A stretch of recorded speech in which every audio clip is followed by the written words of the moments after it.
నాయకులు పార్టీ మారినా ప్రజలు మాతోనే ఉంటారని సికింద్రాబాద్ బీఆర్ఎస్ పార్లమెంట్ అభ్యర్థి పద్మారావు గౌడ్ అన్నారు. ప్రజలు బీజేపీని నమ్మి ఓట్లు వేస్తే కిషన్ రెడ్డి బోర్లు, లిఫ్ట్లు ప్రారంభించడానికి పరిమితం అయ్యారని విమర్శించారు. అయితే లోక్సభ ఎన్నికల్లో ఎంఐఎం మద్దతు అంశంపై కేసీఆర్ నిర్ణయం తీసుకుంటారని అన్నారు. ప్రజలకు నిత్యం అందుబాటులో ఉండే నాయకుడిగా ప్రజలు తనను గెలిపిస్తారని అన్నారు. అయితే సికింద్రాబాద్ పార్లమెంట్ నియోజకవర్గంలో పోటీ బీఆర్ఎస్ బీజేపీ పార్టీల మధ్యనే ఉంటుందన్నారు. కాంగ్రెస్ పార్టీ 3వ స్థానానికి పరిమితం అవుతుందని అంటున్న సికింద్రాబాద్ బీఆర్ఎస్ లోక్సభ అభ్యర్థి పద్మారావు గౌడ్ తో మా ప్రతినిధి Saveen face to face. Secunderabad నుంచి బీఆర్ఎస్ లోక్సభ అభ్యర్థిగా పోటీ చేస్తున్న పద్మారావు గౌడ్ ప్రతిపక్షంలోకి వచ్చిన తర్వాత మీరు ఎంపీ అభ్యర్థిగా పోటీ చేయబోతున్నారు. ప్రజల తీర్పు ఏ విధంగా ఉండబోతుందని మీరు భావిస్తున్నారు? మా వైపే ఉంటుంది, బీఆర్ఎస్ పార్టీ వైపు ఉంటుంది వాళ్ళ తీర్పు. 2018లోనూ సికింద్రాబాద్ పార్లమెంట్లో బీఆర్ఎస్ అన్ని ఎమ్మెల్యేలను గెలుచుకుంది, కానీ అప్పుడు పార్లమెంట్ ఓడిపోయింది. ఇప్పుడు సేమ్ అదే సిచ్యువేషన్ ఉంది. ఎంఐఎం ఎమ్మెల్యే కూడా మీ పార్లమెంట్ పరిధిలో ఉన్నారు. ఎంఐఎం మీతో ఉందా? ఎంఐఎంతో మాట్లాడబోతున్నారు? ఏం చేయబోతున్నారు? అదంతా మా నాయకుడిని అడిగేది. నన్ను ఇప్పుడే అడిగేస్తే ఎట్లా చెప్పు? మీరే అభ్యర్థిగా ఉన్నారు.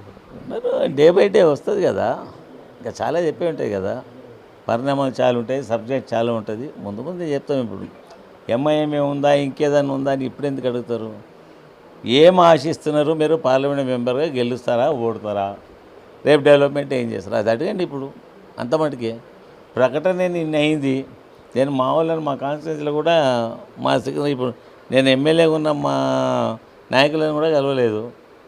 ఇక నిన్ను అడిగితే నిన్న రాత్రి అయింది మాకు అక్కడ పార్టీ అధ్యక్షుని దగ్గర. లేదు, వాళ్ళు కూడా ఎవరు కలవలేకపోయారు. ఇప్పుడు వచ్చారు, అందరు కంగ్రాట్స్ చెప్పారు.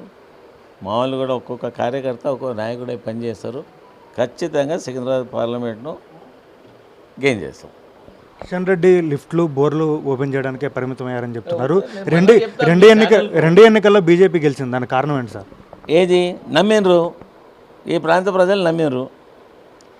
కేంద్ర క్యాబినెట్లు ఉంటే జనరల్గా మీరందరూ ఈ హైదరాబాద్లోనే కాదు, ప్రతి సిటిజన్కు ఇంతో అంత తెలివి ఉంది కదా మనందరికీ. కొన్ని లక్షల బడ్జెట్, ఒక్కొక్క పోర్ట్ఫోలియోకి లక్షలు ఉంటుంది బడ్జెట్. ఏంటిది కేంద్ర క్యాబినెట్లో ఉండి బోర్లా మీరు టెంకాయలు కొట్టేది అనుకుంటే 1000 కోట్లు తీసుకురావచ్చు. క్యాబినెట్ మంత్రి ఇంకా పార్లమెంట్ మెంబర్ అంటే కూడా ఏమో, క్యాబినెట్ మంత్రి అంటే ఒక 10,000 కోట్లు అంటే శాంక్షన్.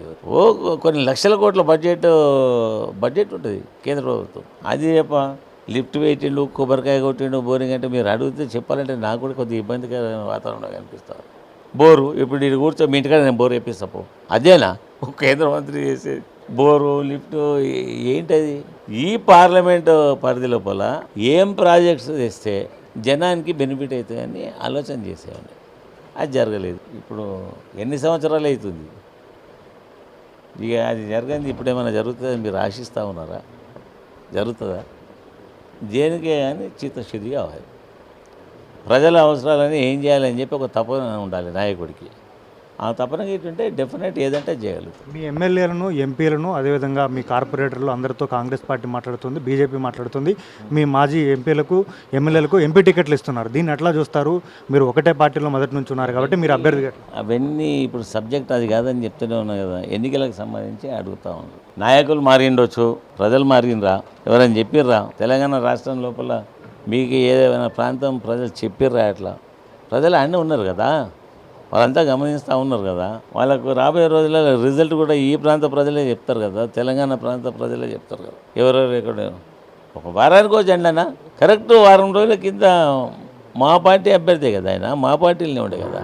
వారం లోపలనే ఇంకో జెండా తీసుకుంటే ఎట్లా? దేని ఎన్నికలు కూడా అట్లా ఉండదు. ఈ హైదరాబాద్ అంటే సికింద్రాబాద్ పార్లమెంట్ అంటే నాకు తెలిసి ఒక 70% సిటీ ఉంటుంది ఇలా. ఓల్డ్ సిటీ కాడి నుంచి అవేమో రంగారెడ్డి జిల్లా దాటేసాయి. అక్కడ ఉన్న సిటీ అంతా 75% సికింద్రాబాద్ పార్లమెంట్లోనే ఉంటుంది. 100 రోజుల కాంగ్రెస్ పాలన రెఫరెండం తోటి లోక్సభ ఎన్నికలకు వెళ్తాం రేవంత్ రెడ్డి ప్రకటించారు.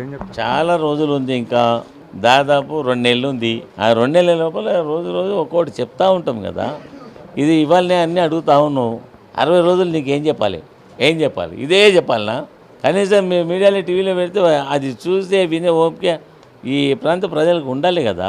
ఇంకా చాలా టైం ఉంది, చెప్తాను.